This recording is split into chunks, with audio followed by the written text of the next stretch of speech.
आज की इस वीडियो के अंदर पाकिस्तानी टीम की सिलेक्शन के हवाले से आप दोस्तों के साथ अहम तरीन मालूमात शेयर करने जा रहे हैं। ये सिलेक्शन कैसे हुई है और किन के कहने पर हुई है और मोहम्मद हाफिज ने क्यों इस्तीफा दिया है।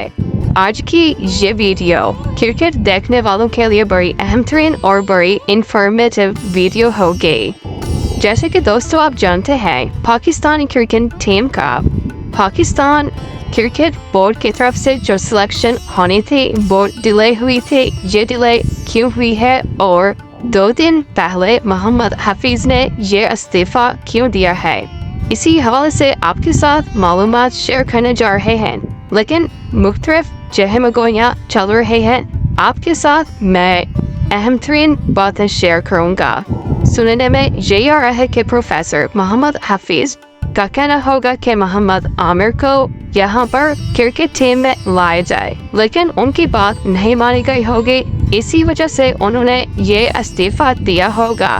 मजीद आपको बताता चलूँ कि शाहिद अफरीदी की तरफ से एक अहम तरीन बयान जारी किया गया है सिलेक्शन टीम के बाद। उनका कहना है कि ये सिलेक्शन जो हुई है ये बड़ी अहम तरीन सिलेक्शन हुई है, लेकिन मुझे इस बात का दुख है कि जो हमारे प्लेयर नासेम शाह हैं, ये हमारी पाकिस्तानी टीम के लिए बैकबोन की हैसियत रखते हैं। इसीलिए उनका कहना है कि शहनशाह अफरीदी और नासेम शाह का एक अहम तरीन रोल होता है। मजीद उनका कहना था कि नासेम शाह साहब अनफिट है, जिसकी वजह से उनको टीम में सिलेक्ट नहीं किया गया। बाकी सारे के सारे प्लेयर जो है बड़े अहम तरीन प्लेयर की सिलेक्शन की गई है क्रिकेट बोर्ड की तरफ से।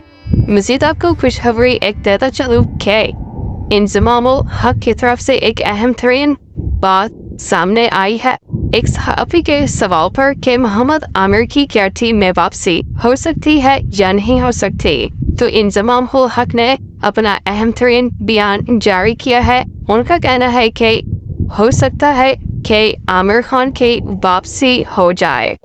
मजीद इस क्रिकेट की दुनिया के हवाले से इस चैनल पर हर खबर की तरफ नजर रखी जाती है। आप अगर हमारे चैनल पर नए हैं तो हमारे इस चैनल का हिस्सा बने, ताकि वर्ल्ड कप की छोटी खबर आप दोस्तों तक जल्द से जल्द पहुंचाई जाए। अल्लाह हाफिज, अपना ख्याल रखिएगा।